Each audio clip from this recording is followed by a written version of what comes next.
Podemos, sim.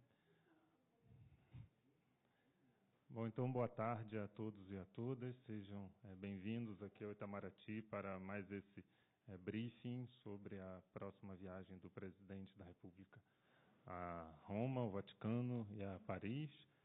Agradeço a presença da embaixadora Maria Luísa Escorel, secretária de Europa e América do Norte, Itamaraty, do embaixador Philippe Goff, diretor do Departamento de Política Econômica, Financeira e de Serviços, e do conselheiro Luiz Ortigão, chefe da divisão de temas de Europa.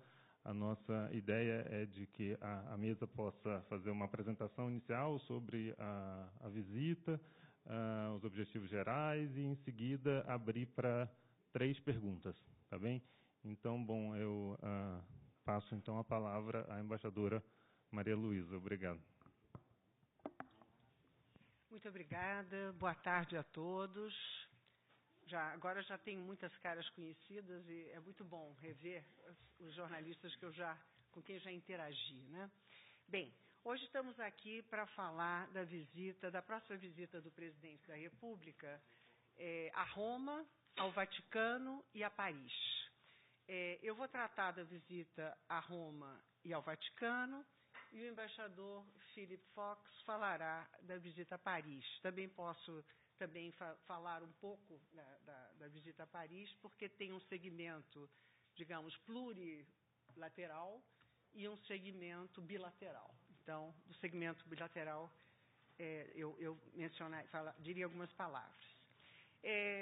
Estas visitas sempre se inserem todas no contexto do relançamento da presença do Brasil na agenda internacional, na esfera internacional, no debate internacional e, em particular, neste caso, na Europa, né? O presidente, como vocês sabem, já fez várias visitas, recebemos inúmeras visitas já nesse período de 6 meses e agora, dando continuidade a esse processo, o presidente fará essa visita à Itália, inicialmente. A visita à Itália se justifica por ser justamente a Itália um parceiro estratégico do Brasil, uma parceria estratégica que foi assim denominada a partir de 2007. Em seguida, foi elaborado um plano de ação que foi instituído a partir de 2010. E desde então, o Brasil e a Itália têm mantido uma relação, do ponto de vista político, muito intensa, e tem 3 mecanismos básicos, digamos, que norteiam essa relação. Há uma comissão econômica e comercial, que essa foi criada muito antes, foi criada em 1997. Depois há um conselho científico e tecnológico, que também foi criado em 1997, e há o mecanismo de consultas políticas, que foi criado em 2010. A última visita de um chefe de Estado à Itália foi a visita da presidenta Dilma, correto? 2015.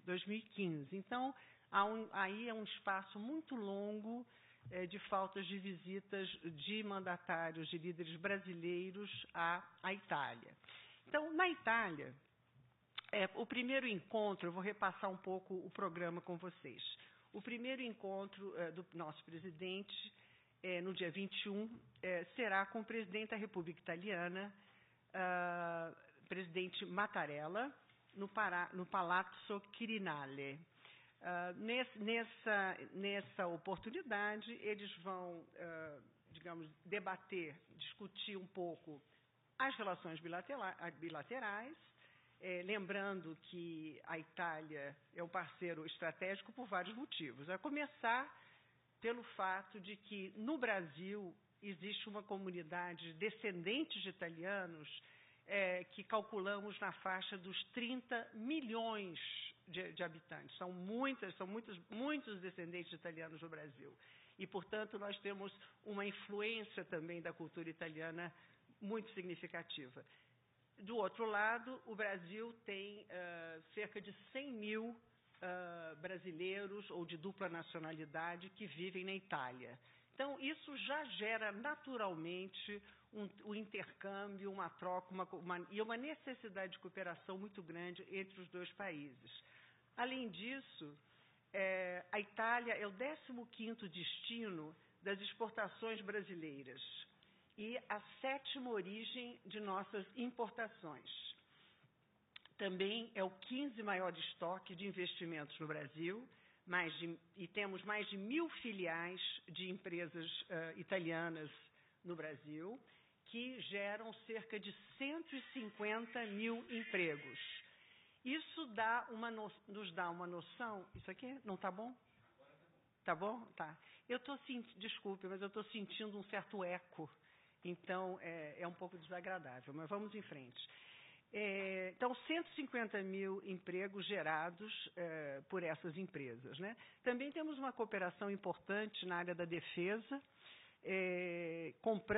Produzimos conjuntamente com os italianos tanques Guarani, também viaturas blindadas e canhões da Iveco e da Leonardo. Então, há um intercâmbio importante na área da defesa, sendo que o que distingue, o diferencial, que é muito importante para nós, é a transferência de tecnologia que ocorre nessa cooperação e nesse intercâmbio.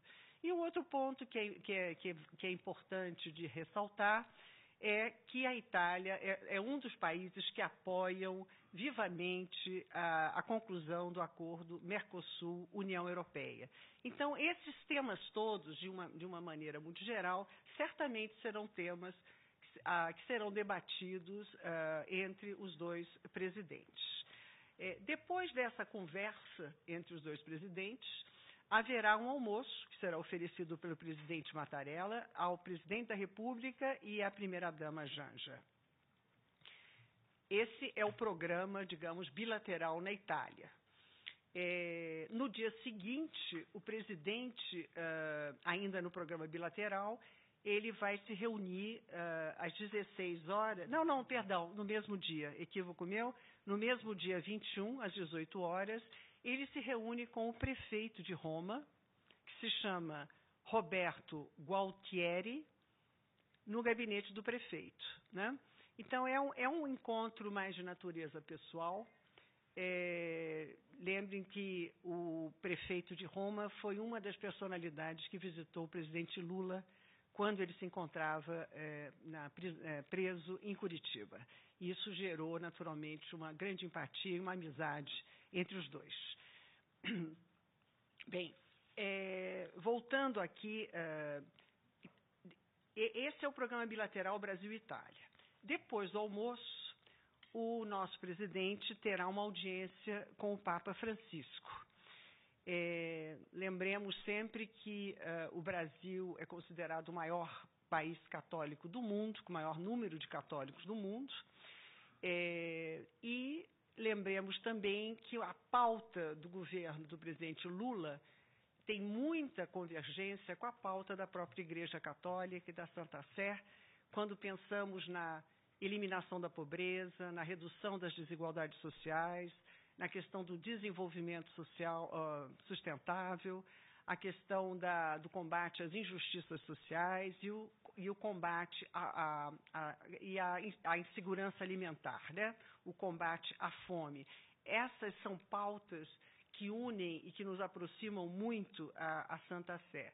Lembremos também que o Brasil conta com 490 bispos, e que são 490 bispos para atender essa quantidade de católicos, né, que tem a fé católica aqui no Brasil, e nós temos 8 cardeais, né? Ou seja, os cardeais são aqueles bispos que podem participar da governança da Santa Sé, né, e da Igreja Católica. Então, nós temos 8 cardeais.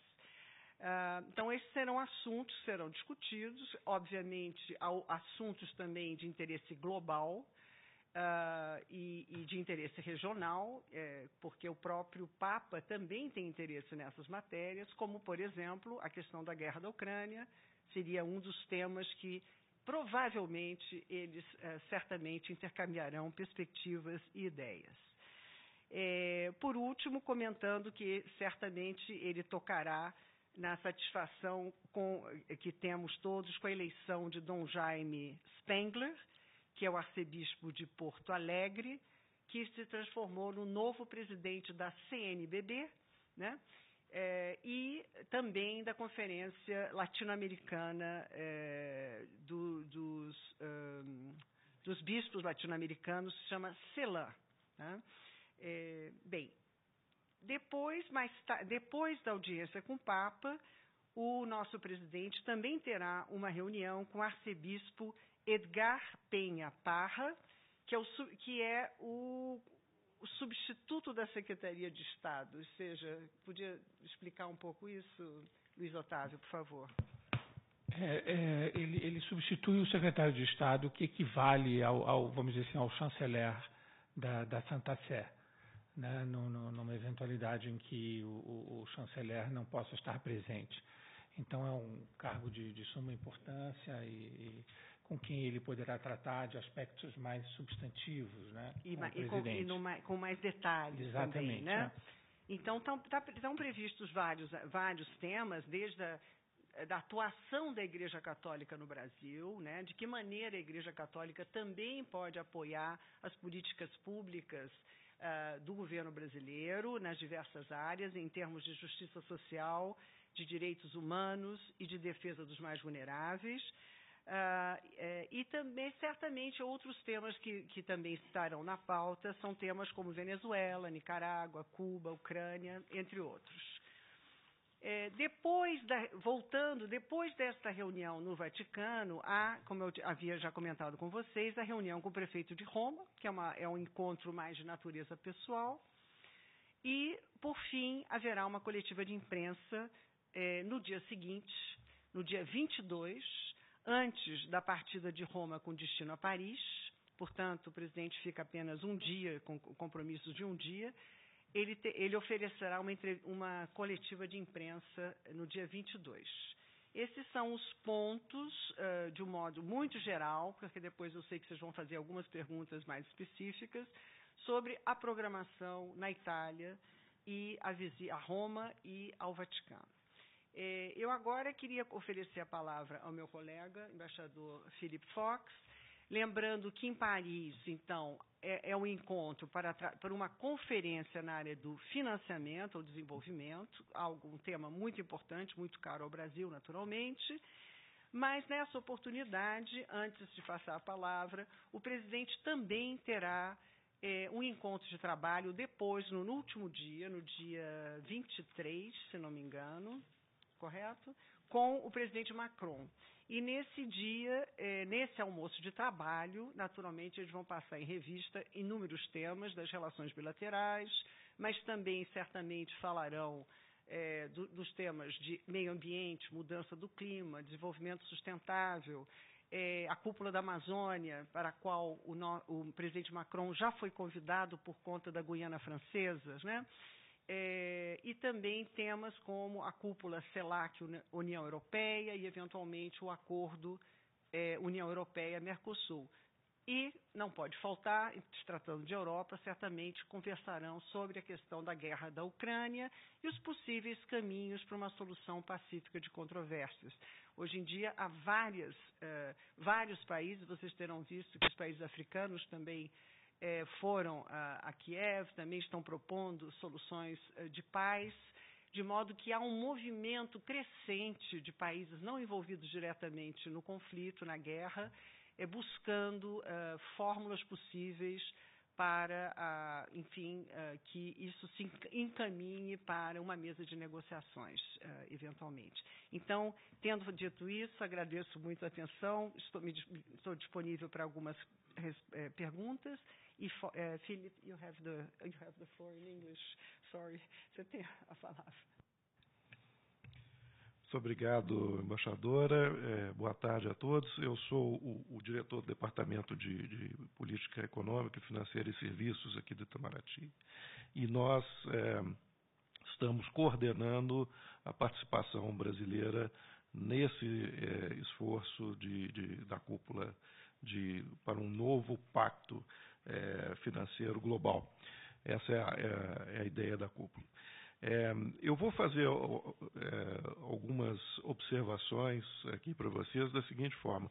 Primeiro eu vou falar um pouco sobre o contexto em que está se dando a cúpula. Depois eu passo um pouco para a organização da cúpula, como é que está sendo preparada, e falo um pouco de quem está participando. E aí, eventualmente, também estou aberto a perguntas que vocês venham a ter. Começar um pouco com a questão do contexto. Nós estamos no meio da implementação da Agenda 2030 dos Objetivos de Desenvolvimento Sustentável, que foi negociada no âmbito da ONU. A agenda foi negociada em 2015 e, como o próprio nome dela indica, Agenda 2030, ela teria que cumprir uma série de objetivos e metas até então.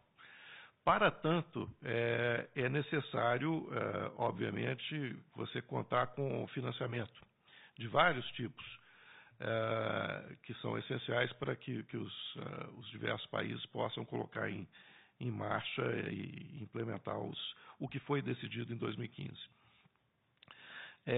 Esse é o dilema principal. Como mobilizar recursos, isso está sendo discutido na ONU há muitos anos, como você mobiliza recursos para financiar essas agendas. Você tem vários tipos de recursos, recursos públicos, recursos privados, híbridos, etc. Sobre a agenda, a estrutura da agenda, e aí vem um ponto crucial aí para as posições dos países em desenvolvimento em geral, do Brasil em particular. Nós temos 17 objetivos do desenvolvimento sustentável, tá? Nas mais diversas áreas. Combate à pobreza, combate à fome, saúde, educação, meio ambiente, etc. Quando houve a discussão da agenda, o Brasil sempre defendeu que a implementação da agenda teria que ser feita de forma conjunta. Então, você não pode privilegiar apenas um ou dois dos Objetivos de Desenvolvimento Sustentável, ignorando os demais. Então, esse é um ponto essencial. Vou dar um exemplo por quê. Quando você discute financiamento para o desenvolvimento sustentável, você não deveria, segundo nós defendemos, apenas canalizar a maior parte desse financiamento para questões, por exemplo, de clima. Você tem que ver tudo. Esse é o ponto principal da discussão. Então, você tem que olhar o desenvolvimento sustentável com base em o que nós chamamos de 3 pilares. Pilar econômico, pilar social e o pilar ambiental. E eles se reforçam. Se você privilegia só um, você começa a desequilibrar a agenda. Então, essas são questões de contexto que são bastante importantes. Nós tivemos um exemplo claro aí recentemente com a questão da pandemia, em que ficou óbvio que nós precisamos ter uma abordagem mais geral para todas essas questões. E a percepção geral dos atores que lidam com esses temas é que, especialmente por conta da pandemia, a questão da implementação da Agenda 2030, ela andou um pouco para trás, né? Então, nós temos que recuperar o tempo perdido nessa discussão. Como você estabelece, então, condições de financiamento para você implementar a Agenda 2030. Então, essa é a principal discussão que vai ser feita na cúpula. Essa discussão, ela obviamente tem várias frentes, né? Então, você tem outras frentes em que isso está sendo discutido. Você tem discussões, por exemplo, no G20, você tem discussões no FMI, Banco Mundial, bancos multilaterais de desenvolvimento como um todo. Então, você tem que ter uma maneira de tentar coordenar a discussão nesses diversos fóruns, e para isso esse grande exercício de troca de ideias sobre financiamento global é particularmente importante. É claro que essa cúpula, ela, apesar de ter um número de chefes de Estado, de governo e ministros muito elevado, nós estamos falando aí de dezenas de chefes de Estado e de governo e muitos ministros também dos diversos países, ela tem um caráter relativamente limitado em termos de participação, né? Uma vez que não é um exercício de todos os países. Mas, de qualquer forma, ela permite essa troca de ideias e dá sinais importantes sobre tendências ou rumos que se pode seguir nas diferentes áreas em discussão. Esse é o contexto. Como é que a cúpula está organizada? Então, ela vai durar um dia e meio, todo o dia 22 e amanhã do dia 23. No dia 22, nós vamos ter uma sessão de abertura relativamente curta, em que vai falar o presidente Macron, o secretário-geral das Nações Unidas e mais alguns poucos, seguida pelo resto do dia por 6 mesas redondas temáticas, em que vão ser discutidos diversos assuntos de forma sequencial. Então, você vai ter chefes de Estado, governo, sociedade civil, setor privado, todos eles discutindo os diversos temas. Quais são os temas das mesas? A primeira mesa vai cuidar de reforma da arquitetura financeira internacional. Então, de que forma, basicamente, você pode fazer com que os bancos multilaterais de desenvolvimento eles possam ser mais eficientes na concessão de financiamento para o desenvolvimento sustentável como um todo. Então, você tem vários tipos de assunto aí dentro desse bloco. Uma segunda mesa redonda, ela vai lidar com questões de dívida. Um problema grave de diversos países em desenvolvimento é o seu grau de endividamento. Então, vai se analisar a situação, verificar como se pode lidar com isso. Uma terceira mesa redonda que vai lidar basicamente com o que chama de parcerias. Então, você vai verificar como é que os diversos atores, setor privado, filantropias, setor público, bancos, como eles podem atuar de forma conjunta para atingir esses objetivos. Um quarto bloco vai lidar com a questão de instrumentos financeiros inovadores, ou seja, você vai verificar de que forma você pode, com os poucos recursos que tem, criar outros tipos de maneira de financiar a agenda e os diversos pontos da agenda. E também vai cuidar da noção de vulnerabilidade, a situação especial dos países em desenvolvimento mais pobres, mais vulneráveis. Uma quinta mesa redonda vai lidar com assuntos um pouco mais contábeis, melhoria de tratamento de dados, para você examinar como é que está a questão do cálculo de assistência oficial ao desenvolvimento, como é que você contabiliza esse tipo de questão.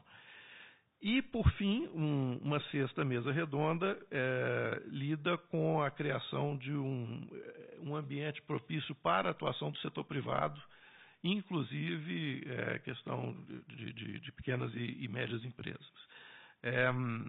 Essa questão da fonte do financiamento, se é setor público, setor privado, ela está sendo discutida com muito detalhe ultimamente na preparação, de modo a você ver como é que é possível o setor privado se envolver mais no financiamento da agenda, mas, obviamente, mantendo os países as suas obrigações como setor público, né? Então, esse é a ideia dessa sexta mesa redonda. Bom, isso termina as atividades da cúpula em si. Você tem um jantar e uma outra atividade extra também na noite do dia 22. No dia 23, é a sessão da manhã.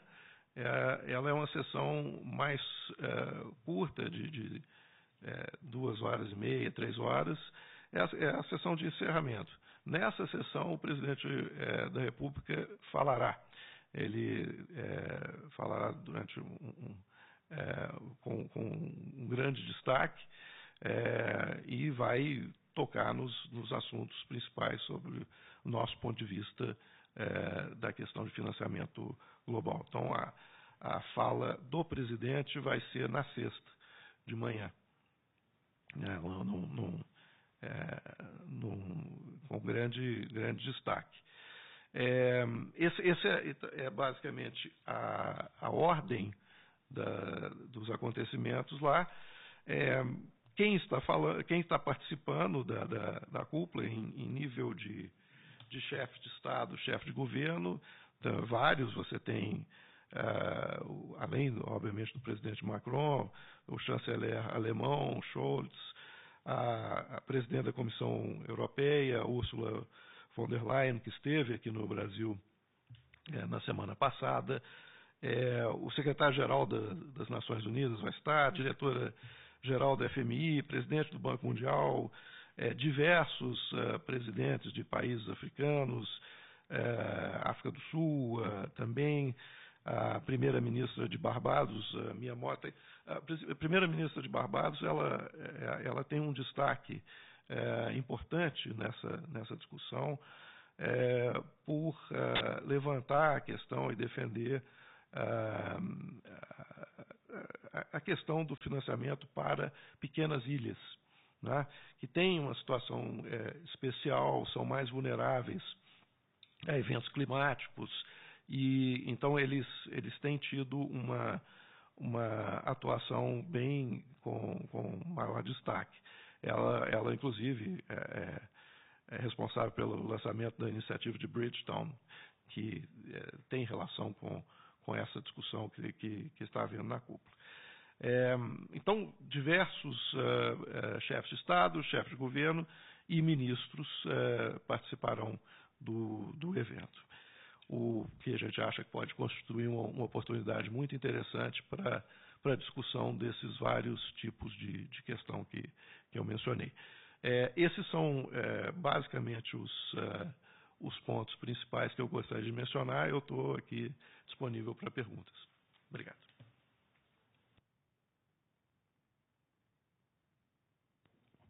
Bom, muito obrigado, embaixadora. Obrigado, embaixador. Nós vamos agora, então, circular os microfones para as perguntas. Eu gostaria só de indicar que, infelizmente, hoje nós estamos com o tempo um pouco apertado. Os integrantes da mesa têm um compromisso logo na sequência aqui do briefing, então nós vamos limitar a 3 perguntas hoje aqui nessa sequência. Eu pediria, por favor, que os senhores e as senhoras se apresentem, identifiquem o veículo que representam e também a quem a pergunta é dirigida. Também temos questões.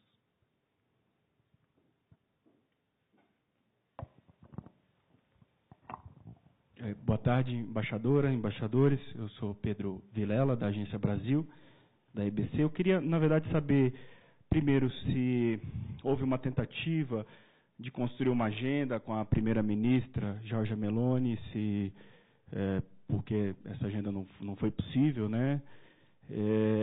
Eu queria também saber se na França, se em Paris, além da bilateral com o presidente Macron, que a embaixadora já mencionou, o presidente se reunirá bilateralmente com outros líderes internacionais, né? Queria saber se está previsto isso, não foi falado, mas eventualmente pode constar.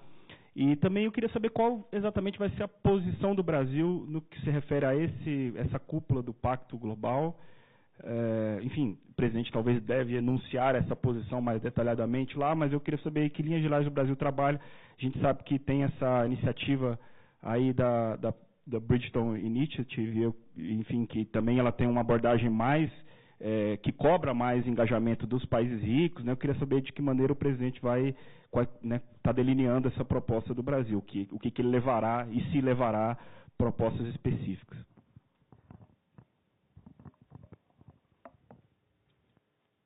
Muito obrigada.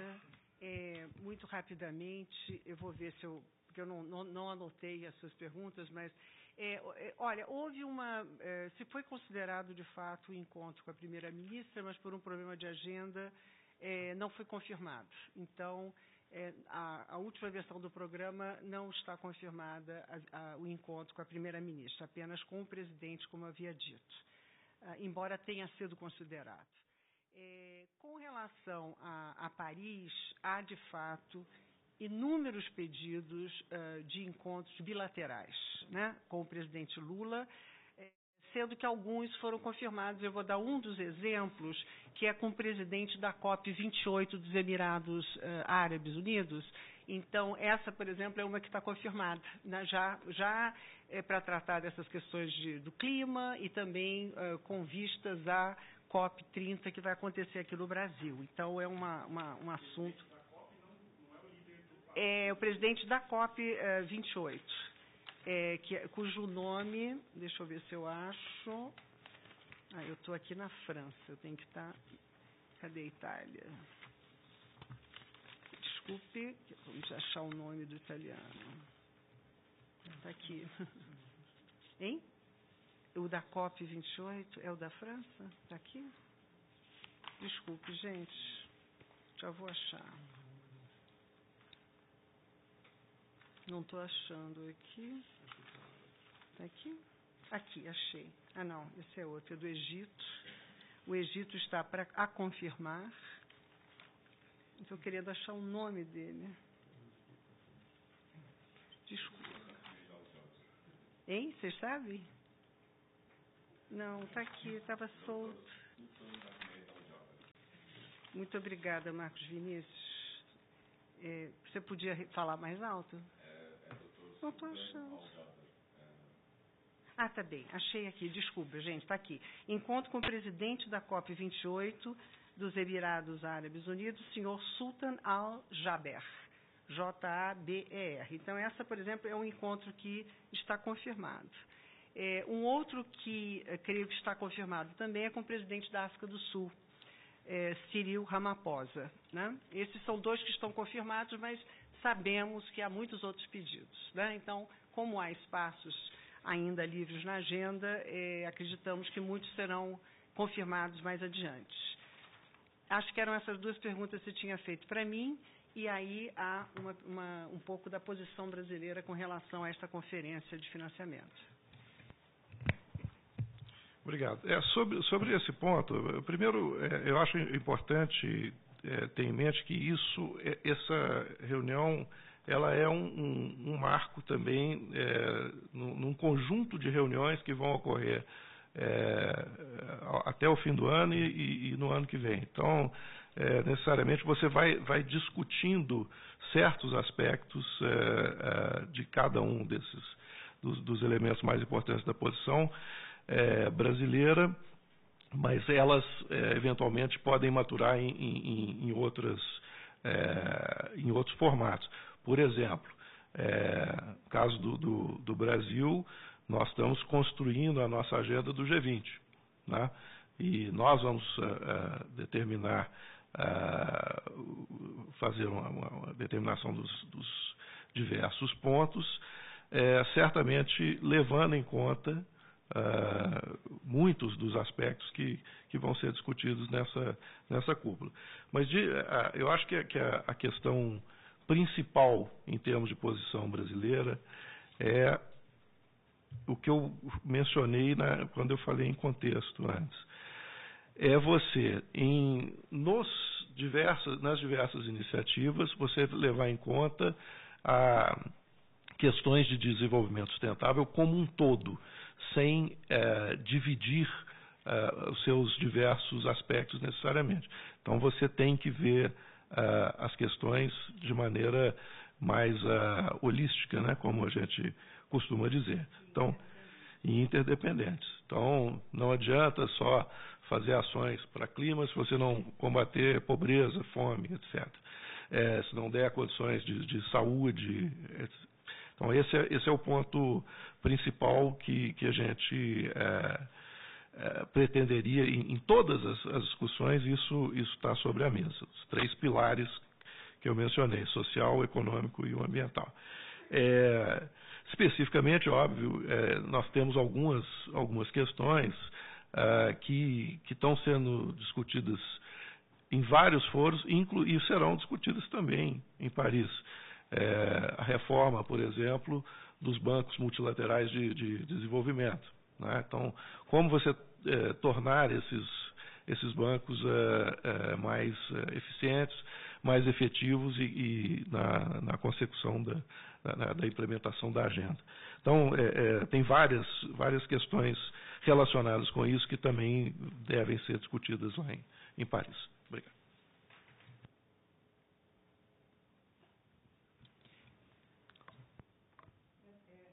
Essa questão do desenvolvimento sustentável, ela é uma questão que a gente tem, digamos, insistido muito com todos os nossos parceiros da União Europeia, que é de tratar dos 3 pilares, né? Ainda que nós tenhamos um compromisso muito claro com o aspecto ambiental, nós também temos um compromisso com a questão social e a questão econômica do Brasil. A gente não pode abandonar nenhum deles. Então, o que nós estamos fazendo aqui nada mais do que reiterar uma posição que, na verdade, é quase uma posição histórica do Brasil nessa matéria, né? Então, por favor.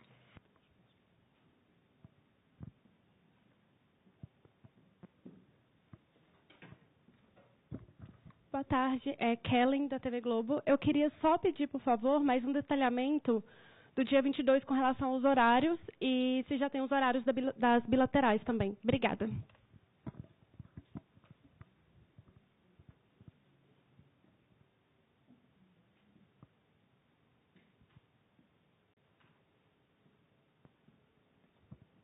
Bom, vamos tentar, né? Eu tenho aqui um detalhamento muito detalhado, que eu acho que não é o caso. Mas, em princípio, toda a programação oficial também, digamos, ela está intercalada com encontros bilaterais, mas muitos ainda a confirmar, não é?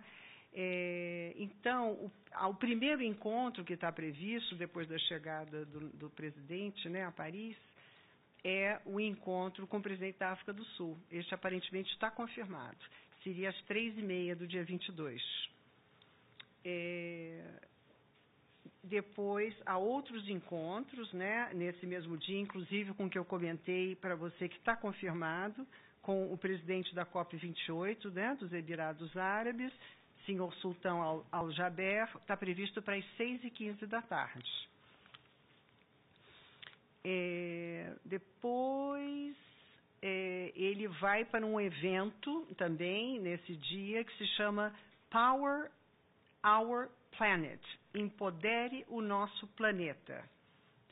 Neste evento, às 8h do dia 22, está prevista a presença da prefeita de Paris, Anne Hidalgo, e também de outros mandatários, como a primeira-ministra de Barbados, a qual o embaixador Filipe se referiu, o presidente do Timor-Leste, José Ramos Horta, o presidente da República de Gana, o presidente, que se chama Nana Akufo-Addo, presidente da República do Quênia, William Ruto, e o nosso presidente. Todos estes a quem eu me referi, que são 6, discursarão por ocasião deste evento das 20 horas do dia 22, chamado Empodere o Nosso Planeta, ou Power of Our Planet, que vai ser no Campo de Marte, em Paris.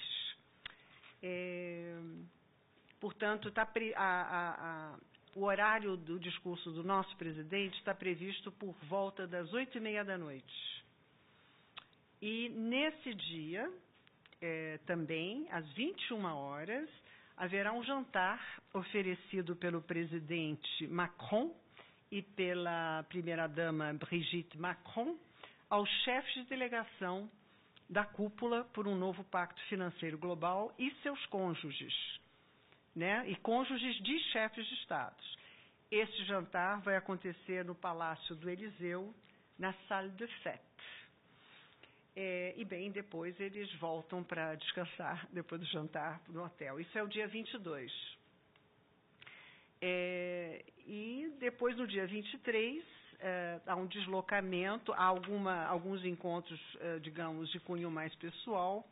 E começando, às 9h15 é uma foto de família na conferência. 9h30 inicia-se o diálogo de alto nível da cúpula para o novo Pacto Financeiro Global, que já é a sessão de encerramento. E aí temos vários, o próprio presidente, que você gostaria de saber quem discursa no encerramento? Então vamos lá. Presidente da República Francesa, naturalmente, o primeiro-ministro da República Popular da China, Li Qiang, a secretária do Tesouro dos Estados Unidos, senhora Janet Yellen, o primeiro-ministro da República Federal Alemã, Olaf Scholz, o presidente da União das Comores, senhor Azali Assoumani, Assu com 2 S, Assoumani, o príncipe do Reino da Arábia Saudita, Sua Alteza Real Mohammed bin Salman Al Saud, a primeira-ministra de Barbados, senhora Mia Mottley, o presidente da República Árabe do Egito, senhor Abdel Fattah al-Sisi, e o presidente da República da Zâmbia, Hakainde, com H, né? Hakainde Hichilema, esse é o nome do presidente da Zâmbia. E, last but not least, o nosso presidente da República, Lula.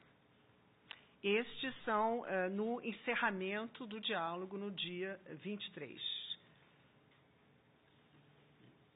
E depois há uma entrevista coletiva à imprensa às 11h30 desse dia, entrevista coletiva à imprensa de encerramento da cúpula, que será no Palácio Brongniart, que é exatamente onde estará acontecendo o evento, e participam desta entrevista coletiva o presidente Macron, presidente do Quênia, presidente do Grupo do Banco Mundial, a diretora-geral do FMI e a secretária de Tesouro dos Estados Unidos. Existe uma possibilidade do nosso presidente participar, mas não está confirmado.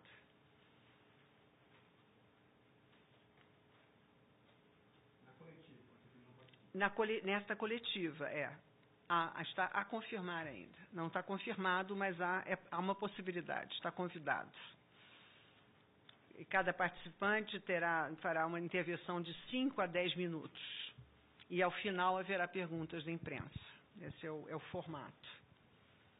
Bom, posso comentar também que ao 12h30, portanto, depois da coletiva, haverá um piquenique oferecido pela senhora Brigitte Macron aos cônjuges de chefes de delegação da cúpula, no Palácio de Versalhes, no Jardin du Parfumeur.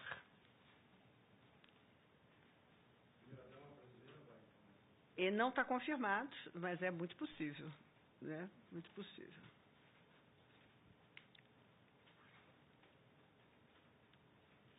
Deixa eu ver se tem mais alguma como eu comentei com vocês, às 13h30 há o almoço de trabalho oferecido pelo presidente Macron ao presidente Lula. E esse almoço será no Palácio do Élysée, no Salon des Ambassadeurs. É 1h30, 13h30. E uma coisa interessante também, às 14h15 haverá assinatura, a confirmar. Bom, a confirmar, mas já vou adiantar porque já comecei.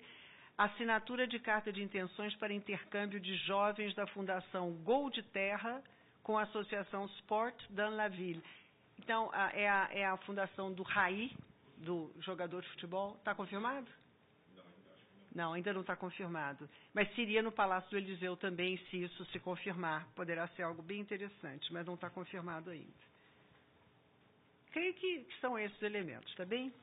Tá, obrigada. Pois não. Ele viaja hoje à noite, sim, bem tarde da noite. Só para entender, então amanhã, na quarta, ele não vai ter agenda nenhuma, só vai ter na quinta. Lembrando, na manhã, na terça. Na quarta que ele vai ter agenda. Lembrando que lá são 5 ou 6 horas a mais, né? Então, ele vai chegar lá depois do almoço, tem impressão, amanhã. No dia, portanto, na quinta? Não, nessa terça, dia 20. Aí é Roma, né? Vamos voltar. Dia 21? Não, dia 20. Olha, no dia 20, por enquanto, porque ele vai chegar bem tarde, né, como eu te disse. Então, talvez ele tenha alguns encontros de natureza pessoal, né? Mas, oficialmente, começa tudo no dia seguinte, tá bom? Pois não.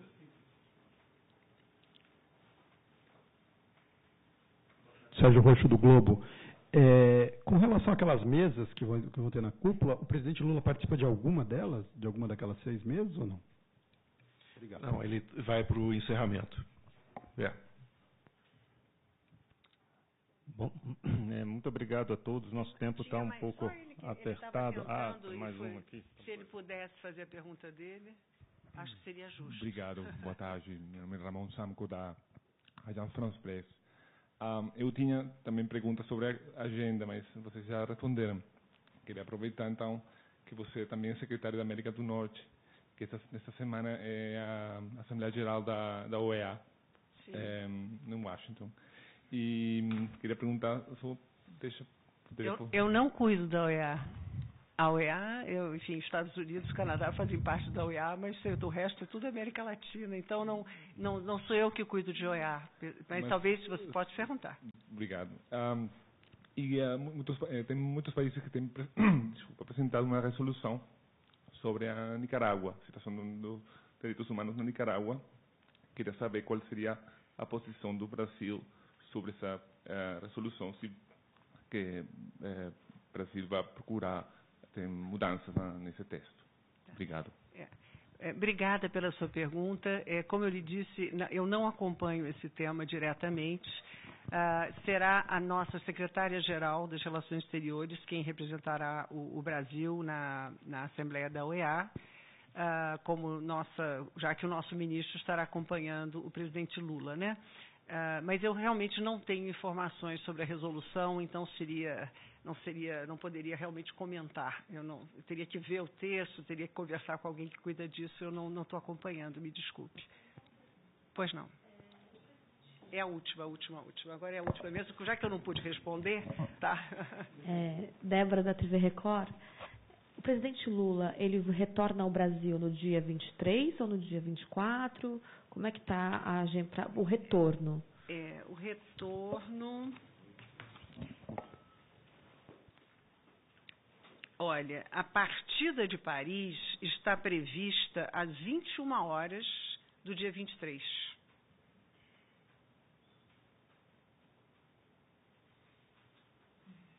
E a chegada a Brasília está prevista no sábado 24, às 5 da manhã, na base aérea.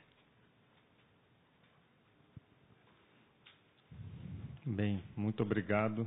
Mais uma vez, obrigado, embaixadora Maria Luísa, embaixador Felipe e conselheiro Luiz Otávio. Obrigado a todos por terem vindo. Se houver alguma questão adicional, peço que, por favor, nos enviem na assessoria de imprensa, que nós tentaremos ajudar a responder.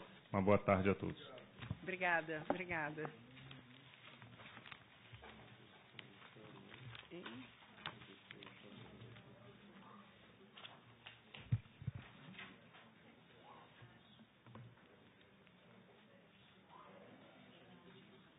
O Gustavo agora fica lhe mandando as fotos. Né?